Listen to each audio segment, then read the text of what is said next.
Dios les bendiga a todos. Continuamos con nuestro tiempo en la palabra y hoy en nuestro sermón dominical vamos a dar continuidad a una pequeña serie que he estado compartiendo y que he titulado El llamado de Dios.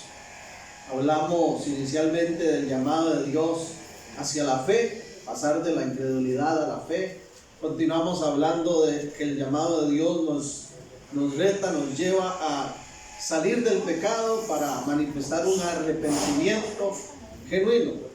Y hoy vamos a continuar también con un tercer tema que tiene que ver con el llamado que Dios hace a la conversión, y ya vamos a ver a qué me refiero puntualmente. Así que le invito por favor a cada uno de los que está aquí y los que nos ven por medio del video, si tiene su Biblia, observe conmigo para iniciar este tema, esta introducción. Hechos capítulo 3, y quiero iniciar leyendo los versos 18 y 19. Hechos 3, 18, 19. Doy un momento para que lo ubiquen.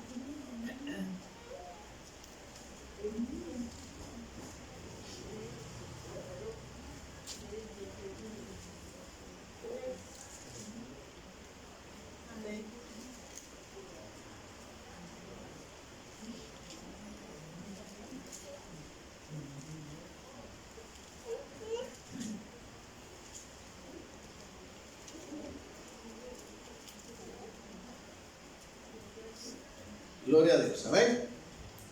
Leemos como siempre, en nombre del Padre, del Hijo, la comunión de su Espíritu Santo. Dice el verso 18, primeramente: pero Dios ha cumplido así lo que había antes anunciado por boca de todos sus profetas, que su Cristo había de padecer. Me llama mucho la atención, ¿verdad? Casi que una expresión de ternura ahí. Su Cristo había de padecer. Dios ha cumplido, recalco esa parte, pero Dios ha cumplido así, ¿qué cosa? Lo que había antes anunciado por boca de todos sus profetas, que su Cristo había de padecer. Así que arrepentíos y convertíos, para que sean borrados de vuestros pecados, para que vengan de la presencia del Señor tiempos de refrigerio. Arrepentíos y convertidos.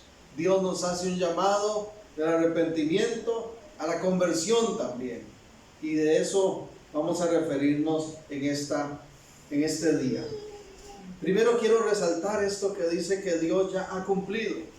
Dios ya hizo su parte, enviando a su Hijo, a Cristo Jesús, para morir por nuestros pecados. Ahora nos llama a nosotros a hacer lo que nos toca, a manifestar un arrepentimiento genuino.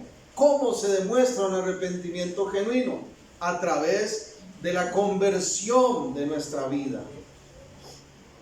Para iniciar les cuento que en la sala de mi casa tengo un cuadrito que tiene varias fotos de nuestra boda, y es curioso porque hay muchas diferencias al presente. En esa foto de mi matrimonio con Roxana, estoy hablando de un Germán que tiene 20 años menos, 20 kilos menos,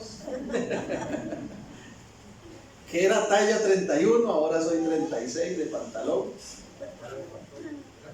que tenía en ese momento 22 años de edad, con una cara, ¿verdad?, de chiquillo que más bien parecía de menos. Y cuando alguien llega a la sala de nuestra casa y observa, la reacción general es: ¡qué bárbaro! ¿Cómo ha cambiado? ¡Qué diferente se ve! La verdad es que sí, he cambiado mucho. Creo que todos cambiamos de alguna forma u otra, ¿verdad? Cuando hablamos de conversión, hablamos de un cambio profundo. A eso nos referimos con conversión. Un cambio profundo, un cambio integral, una transformación de nuestro ser. De hecho, el diccionario dice que conversión es la transformación de una cosa en otra diferente. La transformación Es como que Dios dijera, arrepiéntanse y transfórmense. De aquí en adelante sean ahora algo totalmente diferente a lo que fueron antes. Y una definición ya más teológica que me gusta mucho es la siguiente. Escuche por favor. Conversión es el acto en el cual una persona impulsada por el Espíritu Santo se vuelve enteramente a Dios. Repito, conversión es el acto en el cual una persona impulsada por el Espíritu Santo se vuelve enteramente a Dios, dejando su vida vieja y su pecado para comenzar a vivir una nueva vida en Cristo. De alguna manera, conversión es sinónimo de nacer de nuevo, de ese nuevo nacimiento. Recuerdan que Jesús tuvo una conversación con Nicodemo. Los evangelios nos relatan esa conversación de Jesús. Y una de las cosas que él le dice es necesario nacer de nuevo. Nicodemo, a pesar de que es un religioso, un estudioso de la ley, no entiende. Y él dice, ¿cómo es eso? ¿Acaso tengo yo, ya siendo un viejo, que volver a entrar en el vientre de mi madre para nacer? Pero Jesús está hablando de una transformación espiritual, de un nuevo nacimiento que es en el espíritu. En casa, mi familia, vacilamos cuando alguno cumple años, ya sea este servidor o mis hermanas, porque decimos, ahorita viene mami ya con el ritual, ¿verdad? Y el ritual de mi mamá es que cuando yo cumplo años, dice, hace 42 años, en el Hospital San Juan de Dios, a las 4:40 de la mañana, estaba usted naciendo. Y así nos va diciendo a cada uno de nosotros. Los que somos padres sabemos cuán importante es el momento del nacimiento de nuestras vidas, ¿verdad? Del nacimiento de nuestros hijos. ¡Qué bendición! Pero eso no quiere decir que, hablando en términos de Dios, que Dios diga que yo tenga que pasar otra vez por eso. Y volver a ir al San Juan de Dios, y volver mi mamá a embarazarse, y volver a salirlo, ¿verdad? ¿Se imaginan? Gracias a Dios que no es así. Pero sí quiere decir que hay un nuevo comienzo a partir de. El nacimiento es el inicio de algo. Y la conversión va de la mano con el nuevo nacimiento, porque es la demostración de que ha habido una transformación en nosotros, un cambio en nosotros. Recuerda lo que dice 2 Corintios 5:17. De modo que si alguno está en Cristo, nueva criatura es. Las cosas viejas pasaron, he aquí, todas son hechas nuevas.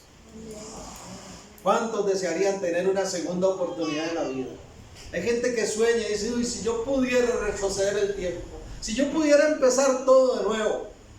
En Cristo Jesús hemos tenido un nuevo comienzo y tenemos que gozarnos por el momento en que nosotros, una vez arrepentidos, nos convertimos, nos transformamos. ¿En nada? ¿En qué? ¿En algo extraño? No. En hijos de Dios. En hijos de Dios. A continuación, como desarrollo de este sermón, lo que quiero hacer es que tengamos como texto base para hoy Hechos capítulo 9. Espero estar siendo claro hasta aquí. Amén. Hechos capítulo 9. Quiero que veamos el ejemplo de la conversión de Saulo. De hecho, la Reina Valera así lo titula, conversión de Saulo. Saulo es el que posteriormente se convierte en el apóstol Pablo. Conversión de Saulo. Y vamos a ver a través de este ejemplo de la conversión de Saulo, 4 cosas en las que consiste ese llamado de Dios a la conversión. Voy a dar 4 puntos, 4 cosas en las que consiste vivir la conversión en Cristo.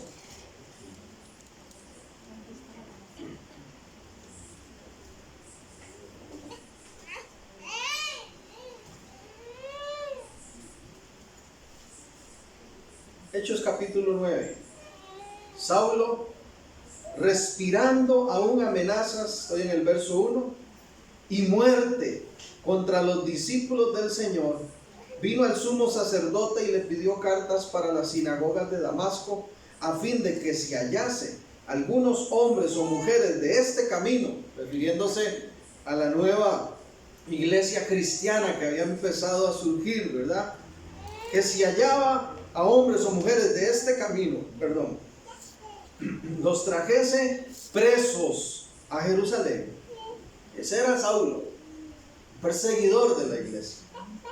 Mas yendo por el camino, aconteció que al llegar cerca de Damasco, repentinamente le rodeó un resplandor de luz del cielo, y cayendo en tierra, oyó una voz que le decía: Saulo, Saulo, ¿por qué me persigues?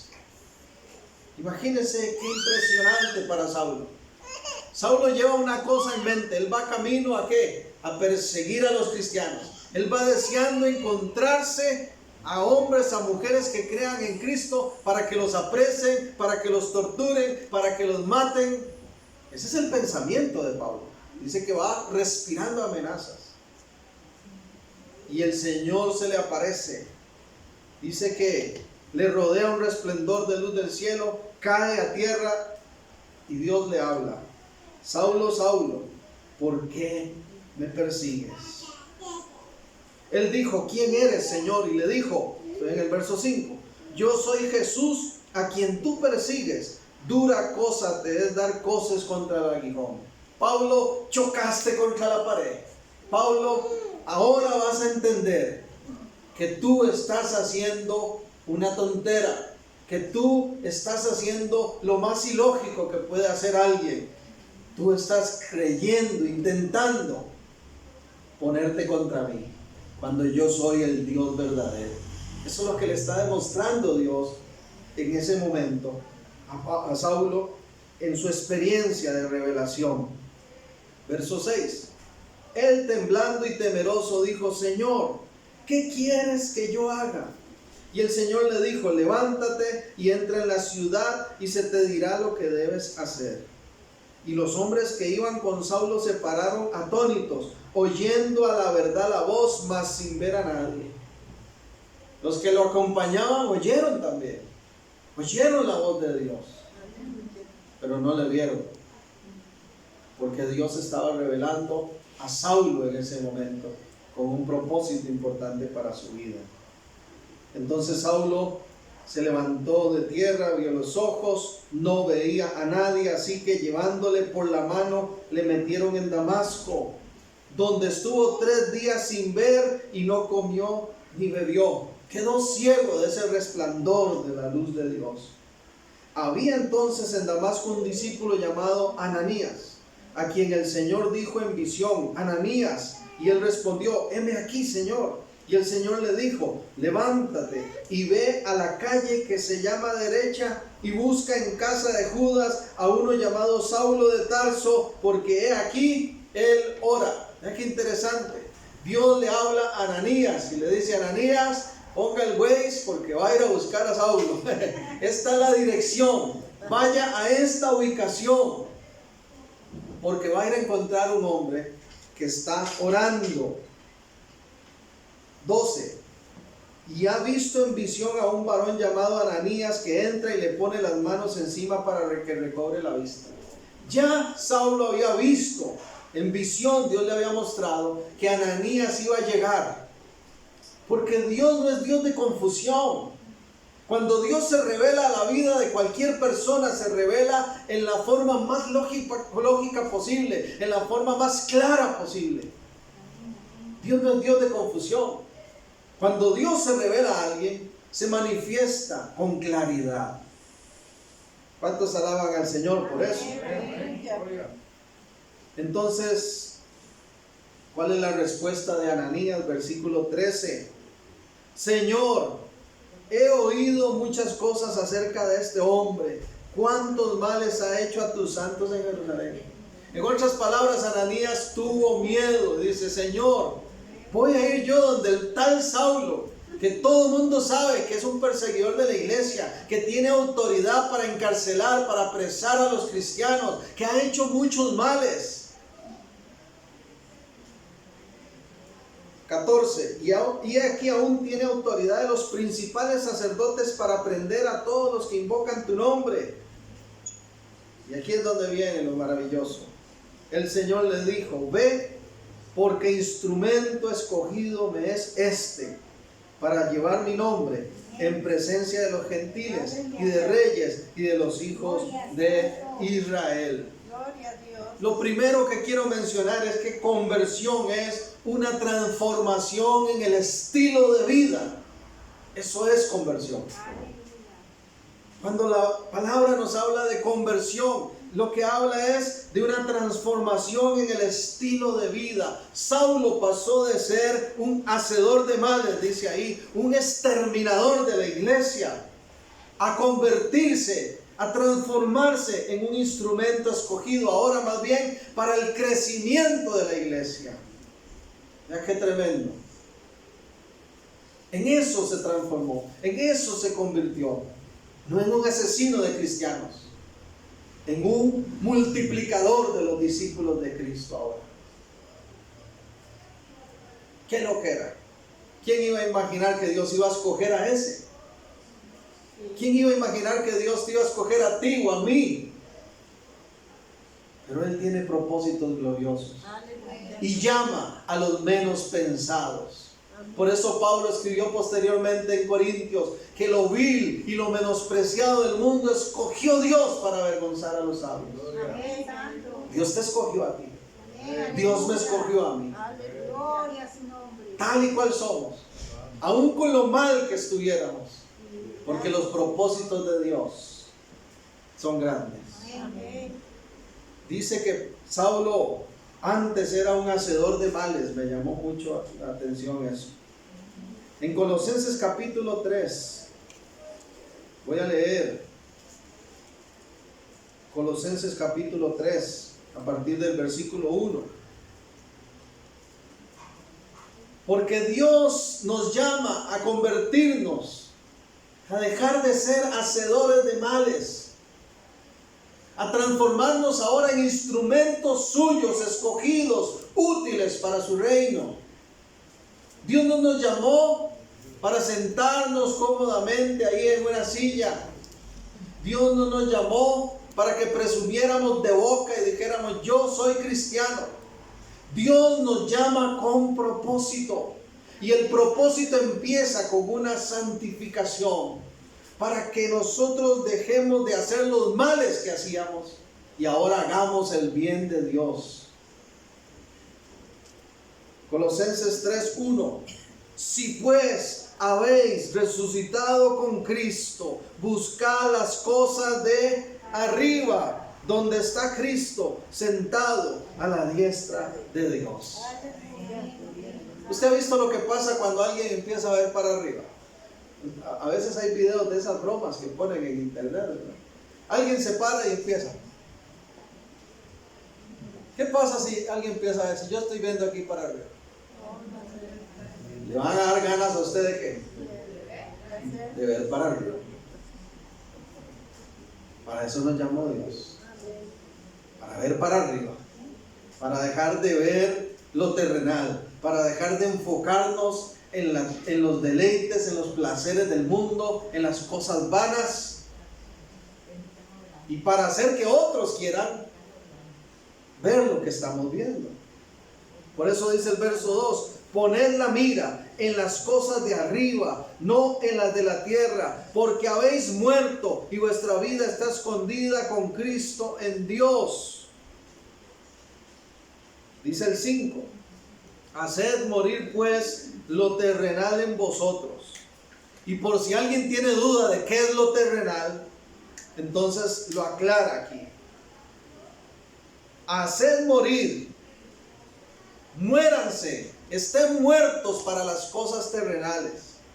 Yo no sé si a usted le ha pasado, pero a mí me han dicho: ¿y usted qué? No va a fiestas, no toma, no anda con mujeres, usted está muerto. Y yo le digo: sí, hace tiempo que morí. a los placeres del mundo. Y renací. Tuve un nuevo nacimiento. Fui transformado en un hijo de Dios. Entonces dice la lista. ¿Qué es lo terrenal? Fornicación, impureza, pasiones desordenadas, malos deseos y avaricia, que es idolatría. Oiga usted.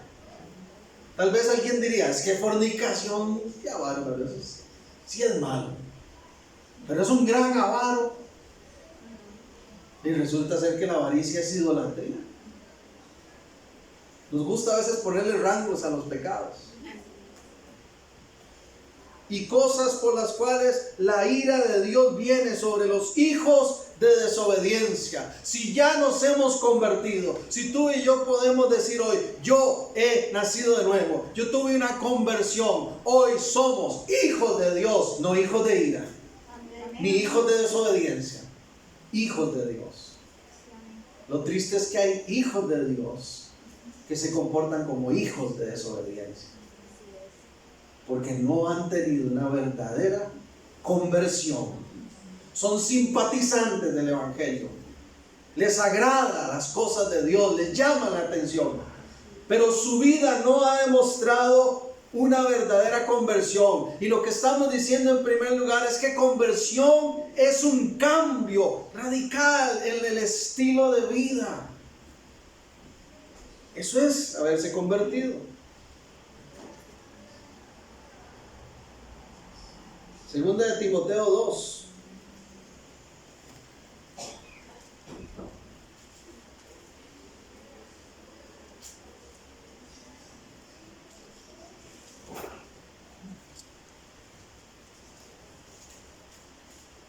Segunda de Timoteo 2, verso 19. Para los que anotan, segunda de Timoteo 2, 19 al 21. Dice así: pero el fundamento de Dios está firme, teniendo este sello: conoce el Señor a los que son suyos, y apártese de iniquidad todo aquel que invoca el nombre de Cristo. Dios conoce los que son suyos. Los que son suyos, dice aquí el apóstol Pablo, se lo dice a Timoteo. Los que son suyos es fácil de reconocerlos. ¿Por qué? Porque se apartan de la iniquidad, se apartan de los pecados, se apartan de lo malo. Si alguien entonces dice ser de Dios, pero no se ha apartado de los pecados, no se ha convertido, no es un verdadero hijo de Dios. Y yo sé que cualquiera va a decir, pero ¿quién es perfecto? Nadie es perfecto, todos fallamos. Sí, pero intencional, voluntariamente nos esforzamos por apartarnos de esas cosas, ya no las practicamos más, porque ya no es nuestro estilo de vida. No significa que no vamos a fallar en algún momento, porque aún estamos siendo perfeccionados, pero ya ese no es nuestro estilo de vida. Y hay gente que quiere venir a Cristo y seguir con su estilo de vida, que nadie le toque esas cositas que le gustan.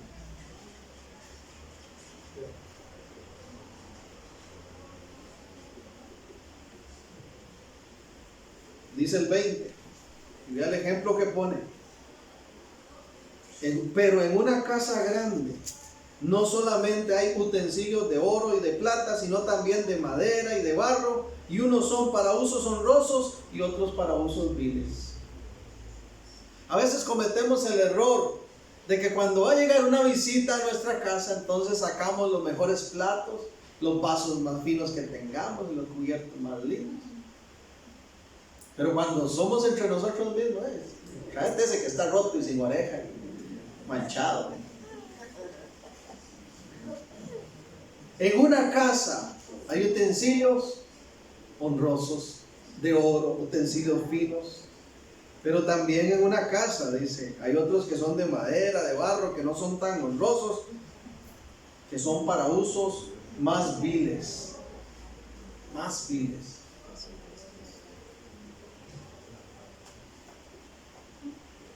Usted Ustedes han visto ese hisopo que venden para estaquear los inodoros, ¿verdad? ¿Quién le pone un mantelito encima de la mesa y lo pone ahí? ¿Ah? Miren qué lindo, me lo compré color rojo, ¿verdad? Qué lindo. ¿Ah? ¿Verdad que no? Buscamos algo agradable, algo de valor. Lo mismo es lo que está hablando aquí el Señor. Porque Dios llamó a Saulo para que se convirtiera, para que dejara de ser un hacedor de males y ahora fuera, ya no era ese exterminador de cristianos, no, ahora era un instrumento, dice, escogido. Oiga, qué lindo. Dios nos escogió a ti y a mí para ser instrumentos en sus manos. Pero resulta ser que Dios usa vasos limpios. Dios usa vasos limpios. Qué bonito, es que yo veo que Dios usa tanto a aquel hermano y aquella hermana, pero conmigo no sé, a mí no pasa nada en mi vida espiritual, ni de fe. ¿Será que falta hacer una introspección, un análisis interno de nuestras acciones? ¿Somos realmente esos vasos limpios? Volvamos a Hechos 9. Estábamos en el verso 15, ¿verdad? Dice ahora el 16. Porque yo le mostraré, el Señor dice, lo escogí como instrumento, ¿verdad? Cambié el estilo de vida, porque conversión es la transformación del estilo de vida. En segundo lugar dice el Hechos 9:16, porque yo le mostraré cuánto le es necesario padecer por mi nombre.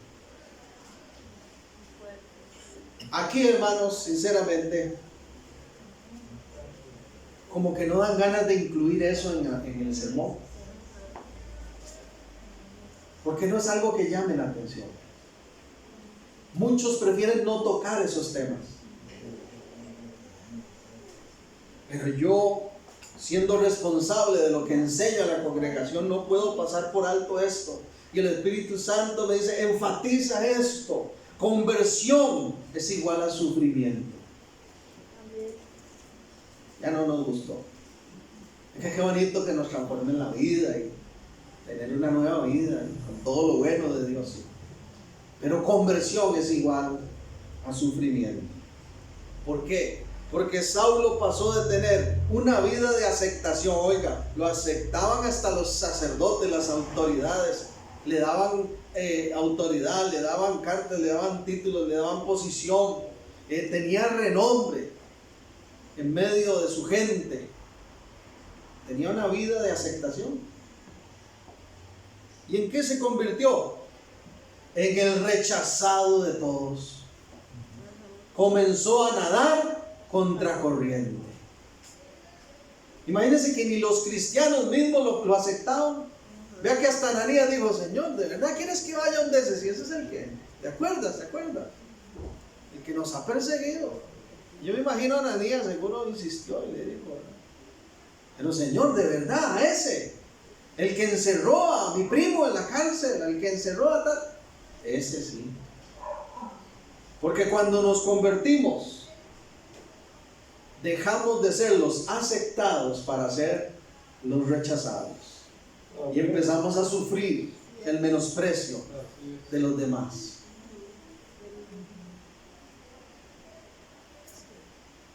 Cuando yo andaba ahí jovencito tocando en ambientes seculares y música popular, y que terminé hasta en bares y hacíamos conciertos, mire, era aceptado, era una aceptación tan grande que a veces yo iba al colegio a clases y ni entraba a mi aula, porque pasaba por otra aula y hasta los profesores, pase Germán y nos canta algo un rato.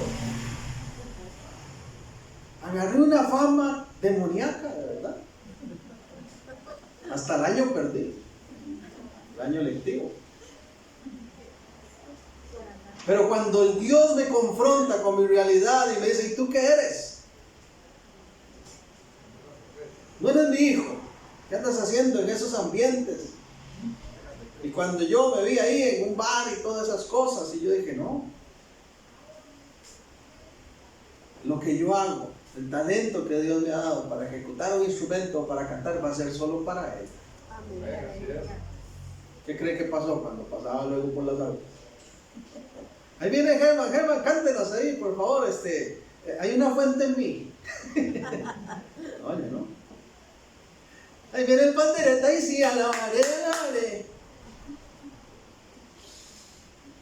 Y ya empiezan las burlas y el menosprecio. Y hay gente que por tomar la decisión de venir a Cristo y en su vida ver una conversión, hasta su misma familia lo desecha. Nos traicionó. La fe de nuestros abuelos, qué bárbaro, nos traicionó. Y a veces son familias que ni siquiera ponen un pie en una misa, pero es la fe de nuestros abuelos.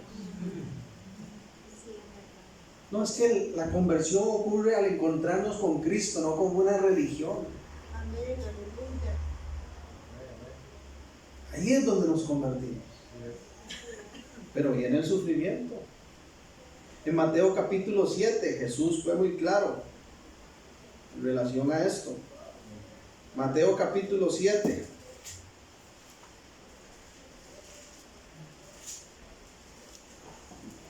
Dice el verso 13. Entrad por la puerta estrecha, la puerta incómoda, la puerta en la que se sufre. Eso es conversión. Por eso yo he compartido con la iglesia, recuerdan, hace tiempo no comparto ese mensaje, por cierto. Bienvenido a una iglesia que incomoda. Porque la conversión nos incomoda. Hay sufrimiento, hay rechazo. Entrad por la puerta estrecha, porque ancha es la puerta y espacioso el camino que lleva a la perdición, y muchos son los que entran por ella. Porque estrecha la puerta y angosto el camino que lleva a la vida, y pocos son los que la hallan. ¿Cuántos pueden en este día levantar su mano y decirle: gracias, Señor, porque soy de los pocos que hallé la puerta angosta, porque soy de los pocos que decidí caminar por el camino difícil, complicado, pero que lleva a la vida eterna? Gracias, porque eso ocurre por tu obra en mí. Sí, amén. Aleluya. Gloria a Dios.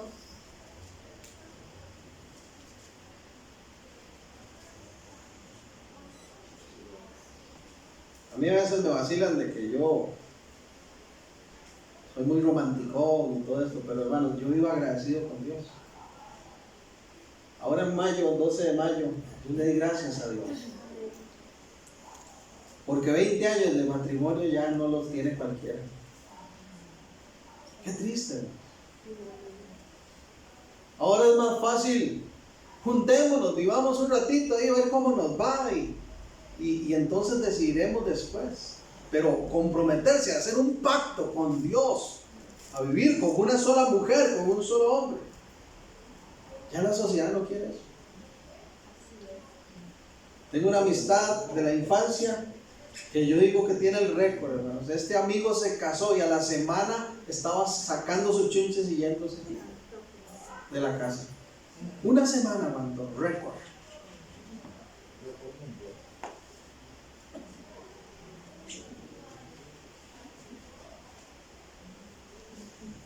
Y entonces sufrimos porque nos dicen: es que usted es muy legalista, es que usted... Y nos empiezan a rechazar porque tomamos decisiones como esas. Poner en orden nuestra vida. Cambiar prácticas que no nos convenían. Y nos empiezan más bien a criticar y a señalar: si ahora juega de santo.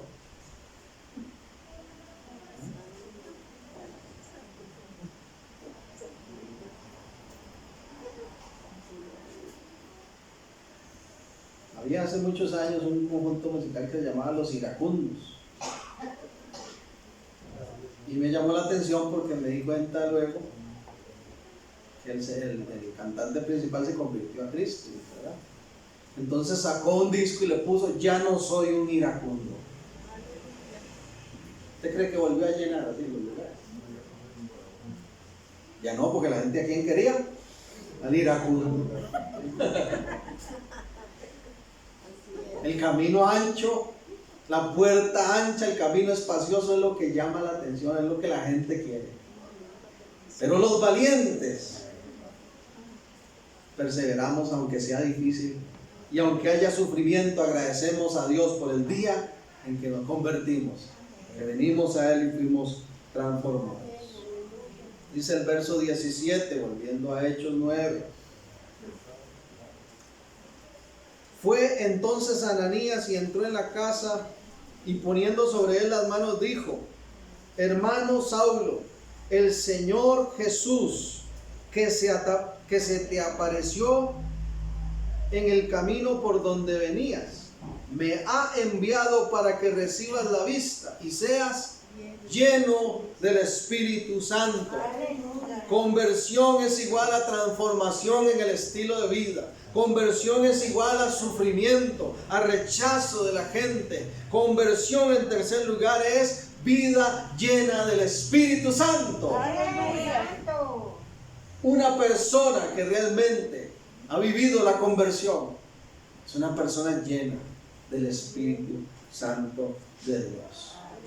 Cuando tú y yo venimos a Cristo y le decidimos hacer nuestro Señor y Salvador, Él cumple la promesa y envía a su Espíritu Santo a habitar en nosotros. Y empezamos nosotros a llenarnos más y más de su Espíritu. Conversión es vida llena del Espíritu Santo. Saulo pasó de ser controlado por sus malos pensamientos a ser controlado por el Espíritu Santo. Decía el verso 1 ahí en Hechos 9. Saulo respirando aún amenazas y muerte. Respirando amenazas, dice. En el griego original esa palabra emneo significa fuerte respiración motivada por una actitud. O sea, Pablo andaba, uy, que me salga un cristiano, uy, que me salga uno, uy, qué rico, agarrarlos, darle una garroteada, uy, sí, meterlos a la cárcel. Así era la vida de Pablo. Lo controlaba su ira, su enojo, su ansiedad por hacer el mal. Pero de aquí en adelante, cuando él se convierte, ahora Saulo ya no respira, ya no se motiva por otras cosas. Lo que lo controla es el Espíritu Santo de Dios. ¿Ha ocurrido lo mismo contigo? ¿Ha ocurrido lo mismo conmigo?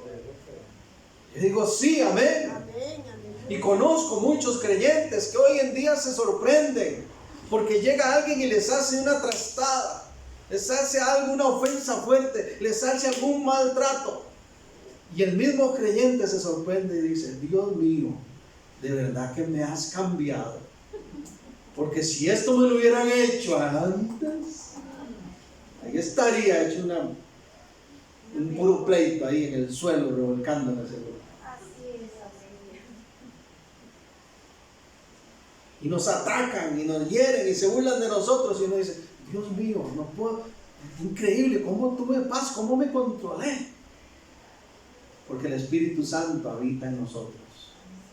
Y Él es el que ahora controla nuestras acciones. Por eso tenemos que buscar ser llenos del Espíritu Santo cada día más.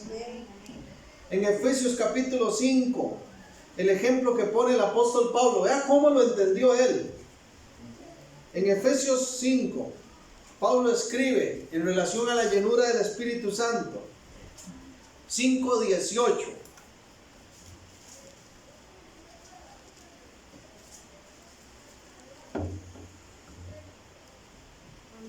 No os embriaguéis con vino. Escuche esto. No os embriaguéis con vino, en lo cual hay disolución. Antes bien, sed llenos del Espíritu Santo. Pone un contraste el apóstol Pablo. Y él dice: vivir lleno del Espíritu Santo es vivir controlado por el Espíritu Santo. De hecho, esa palabra llenos en el idioma original, en el griego, es pleiro, que significa plenitud de gobierno, control total. Qué lindo poder decir nosotros, yo desde que me convertí, ahora el control total de mi vida no lo tiene mi hígado, mis emociones, lo tiene el Espíritu Santo. No lo tiene mi carne, no lo tienen mis deseos, los placeres que buscaba, no, lo tiene el Espíritu Santo. Y el ejemplo que pone es el de un borracho. Así lo explica Pablo. Dice, no se embriaguen con vino, porque los ebrios, los que se embriagan, los borrachos, ¿qué les pasa?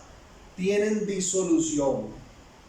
La palabra disolución significa pierden totalmente el control de sí mismos. ¿Se ha visto cuando alguien se emborracha? Que viene y va pegando con las paredes. Qué feo, qué triste.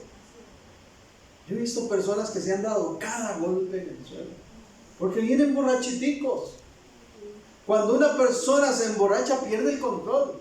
Por más que diga, no, yo controlo el vicio, mentira, el vicio lo controla uno. Los vicios tienen dominio. Si se les da lugar, controlan la vida de las personas. Hay gente que vive en el engaño de Satanás, que cree que dominan los vicios. Yo me lo hago cuando quiero. Yo lo manejo. Yo decido. Pero deje unos días sin vicio y no le viene una ansiedad terrible y esas ganas de nuevo y tiene que ver qué hace. Porque la persona pierde el control, pierde el dominio. En cambio dice, el contraste ¿cuál es? Sean llenos del Espíritu Santo. Dejen que el que controle su vida sea el Espíritu Santo. Y si hay alguien aquí que ha caído en algún vicio, déjeme darle la buena noticia. O de los que nos ve por el video, que ha caído en algún vicio y que está esclavo, encadenado a eso. Que si venimos a Cristo, a través del poder del Espíritu Santo, todo eso se rompe. Amén, aleluya.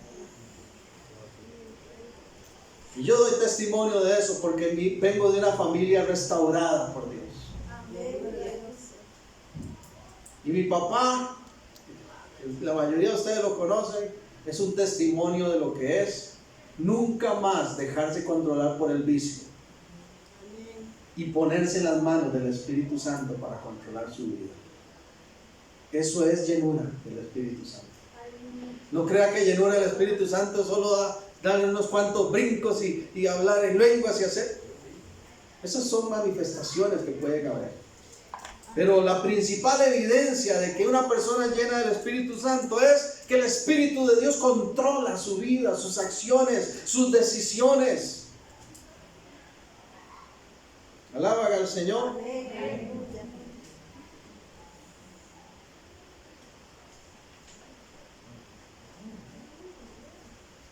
Cuarto y último punto. Estamos en Hechos 9, versículo 20. Volvamos a nuestro texto base. Hechos 9. Ahora dice el verso 20. Perdón, habíamos quedado en el 17, ¿verdad? Para que recibas la vista y seas lleno del Espíritu Santo. Dice el 18. Y al momento le cayeron de los ojos como escamas, y recibió al instante la vista, y levantándose fue bautizado. Qué lindo, porque cuando nosotros nos convertimos hay una nueva forma de ver la vida, una nueva visión. Y habiendo tomado alimento, recobró fuerzas, y estuvo Saulo por algunos días con los discípulos que estaban en Damasco. Enseguida predicaba a Cristo. Enseguida predicaba a Cristo. Reitero, enseguida predicaba a Cristo en las sinagogas, diciendo que este era el Hijo de Dios. Y todos los que le oían estaban atónitos y decían: ¿no es este el que asolaba en Jerusalén a los que invocaban este nombre? Y a eso vino acá, para llevarlos presos ante los principales sacerdotes. Pero Saulo mucho más se esforzaba y confundía a los judíos que moraban en Damasco, demostrando que Jesús era el Cristo. Dice el verso 20, enseguida que predicaba a Cristo. Conversión es igual a una transformación en el estilo de vida. Conversión número 2 es igual a sufrimientos, a rechazo. Posiblemente nos van a señalar, a menospreciar por haber venido al Señor, pero es lo mejor que nos ha pasado. Conversión, en tercer lugar, es vida llena del Espíritu Santo. Y cuarto, conversión es predicar a Cristo, así de simple. Conversión es igual a predicar a Cristo. Todos los convertidos predican, todos los convertidos comparten a Cristo, todos los convertidos dan testimonio de en quién han creído. Amén, así es.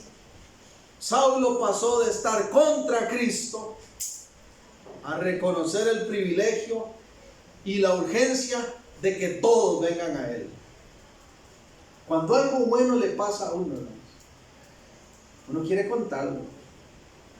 No quiere contarlo. Y viera, me pasó esto, y era qué bueno. Si no somos egoístas, cuando algo bueno le pasa a uno, uno quiere que le pase a los demás.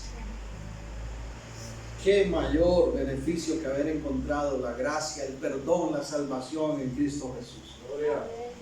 Si realmente hay conversión, va a haber predicación.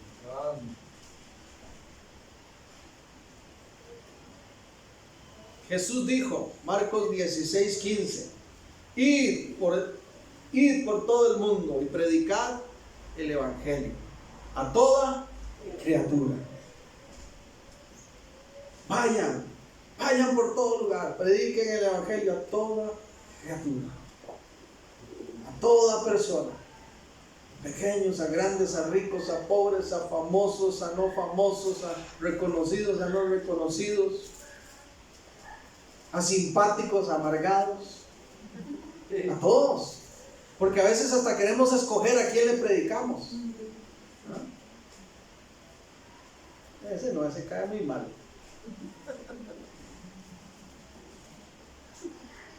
Dicen que una vez un hombre quedó náufrago en una isla, él solo. Y pasaron los años y por fin alguien lo encontró. Entonces le hicieron un reportaje. Y dice que en el reportaje estaban viendo las cosas que le había hecho durante todos esos años. Y dicen, ¿y esa cabañita tan bonita usted la hizo? Sí. Y esa otra más grande, qué bonita que se ve. Y dice, sí, esa también le hice yo, es mi iglesia. Y le dice, y esa otra, a la par que es casi igual a aquella, le dice, es que como ahí no me llevaba bien, me pasé a la otra. A veces queremos escoger a quién predicarle. A veces caemos en la trampa de nosotros cuestionar quién lo merece y quién no. ¿Quién menos merecedor para ser un cristiano que el que los mataba y los metía presos? Pero Dios los escogió.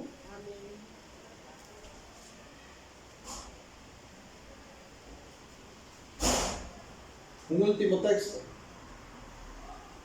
para finalizar. Mateo 5, palabras de nuestro Señor Jesús. Mateo 5:14.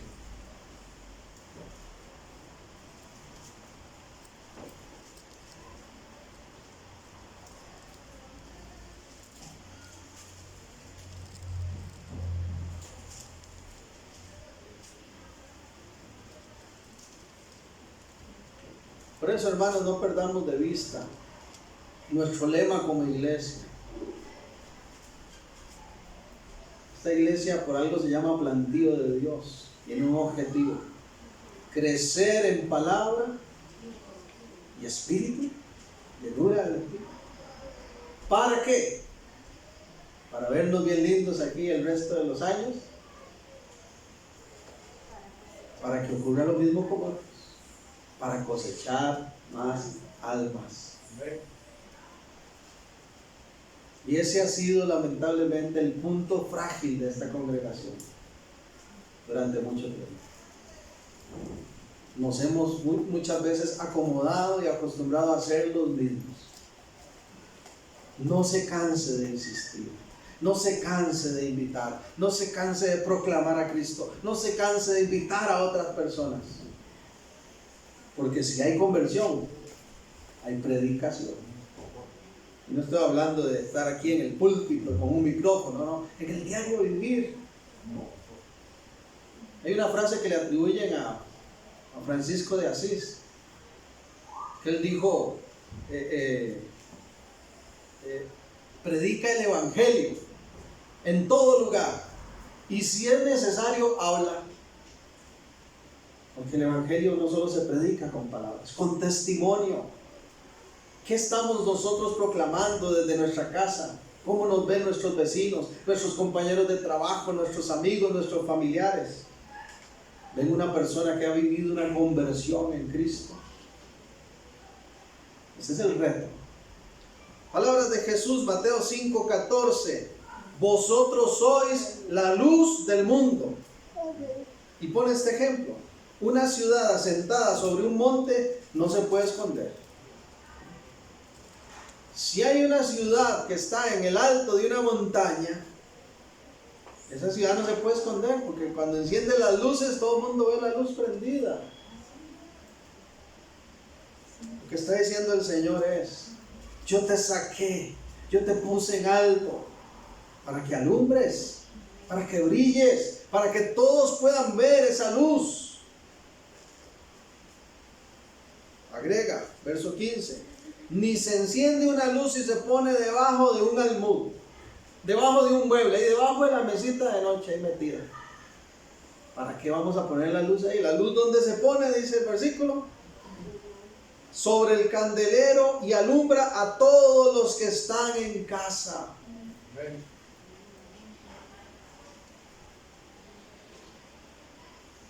¿Estaremos alumbrando en nuestra propia casa?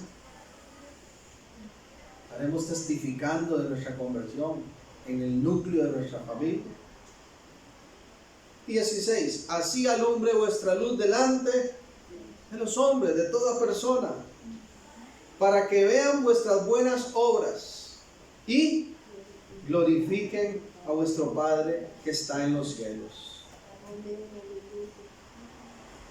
La gente, cuando ve ese cambio en nuestra vida, va a glorificar a Dios. Va a glorificar a Dios. Cierren sus ojos, por favor. Quiero finalizar con una serie de preguntas que lo que quiero es que ahí donde usted está, pueda cada uno de nosotros reflexionar en esto.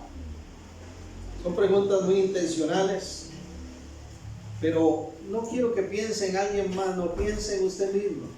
Ahí donde está usted con Dios, cierre sus ojos para que no se distraiga, para que no esté distrayéndose con nada.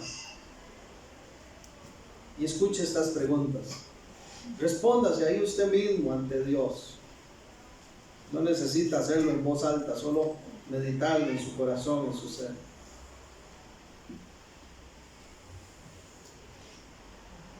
¿Te has convertido realmente?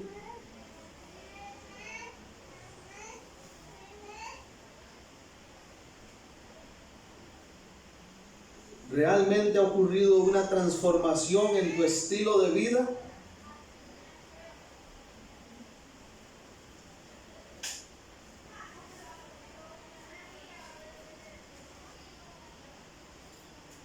¿Estamos verdaderamente reconociendo lo que significa ser un instrumento escogido de Dios para el crecimiento de su iglesia en la tierra?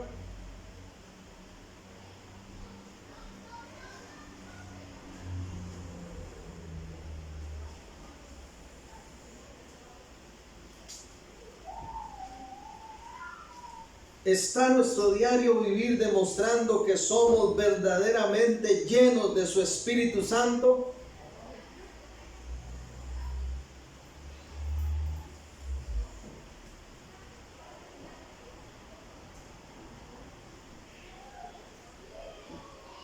¿Es el Espíritu Santo de Dios el que gobierna nuestras acciones? ¿O son nuestras emociones y malos pensamientos?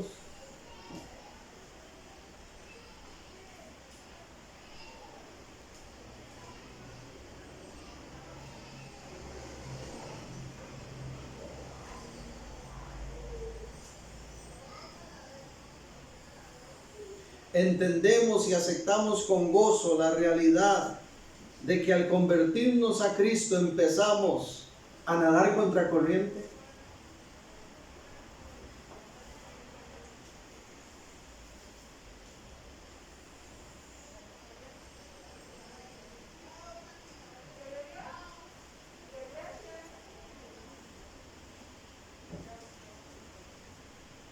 ¿Existen aún personas, ambientes o prácticas que debamos dejar porque simplemente no son para un nacido de nuevo?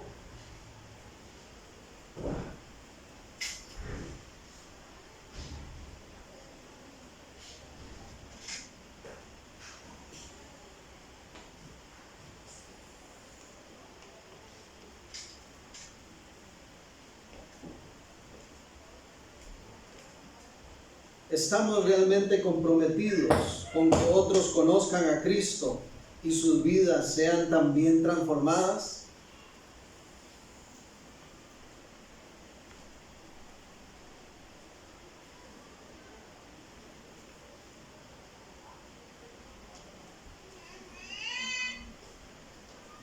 ¿Realmente puedo decir, yo me he convertido y predico a Cristo donde quiera que estoy?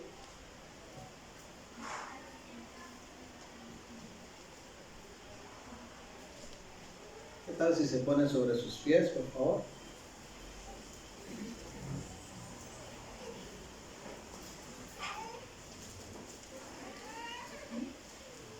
Dios, gracias por tu palabra. Gracias por tu obra en nosotros. Y gracias, Espíritu Santo, porque todo esto de la conversión es una realidad solo por tu obra en nosotros. Por nosotros mismos nunca podríamos lograrlo. Por eso anhelamos cada día llenarnos más de tu Espíritu, de tu presencia, de tu palabra.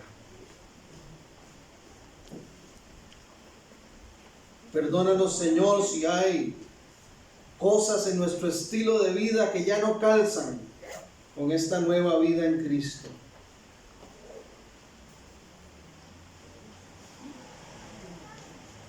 Te invitamos, Espíritu Santo, a que gobiernes por completo nuestras acciones. No queremos movernos más por emociones o sentimientos, sino por tu voluntad, oh Dios. Renueva las fuerzas, Señor, de tus hijos que están nadando contra corriente, que somos rechazados, que somos objeto de burla muchas veces. E incluso, Señor, que hasta nuestras propias familias no comprenden lo que estamos viviendo.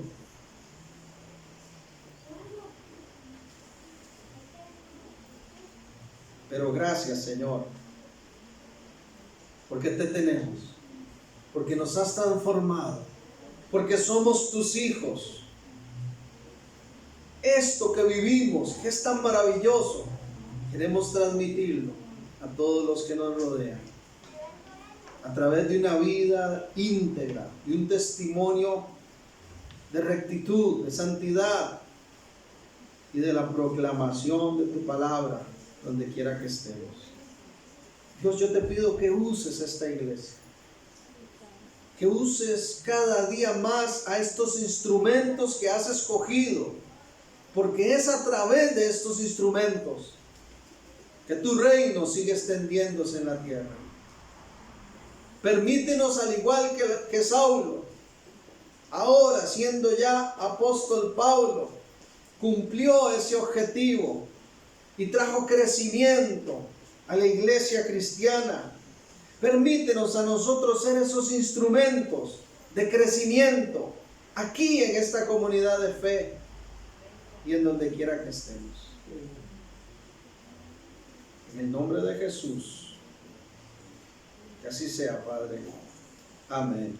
Amén. Y amén. El que gusta, por favor, puede repetir bien fuerte después de mí. Gracias, Dios, porque convertirme en cristiano es lo mejor que me ha pasado.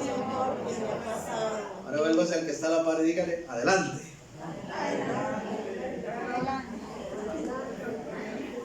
Gracias por su atención. Que tengan una semana feliz y gloriosa. Que Dios les continúe bendiciendo. Nos vemos pronto.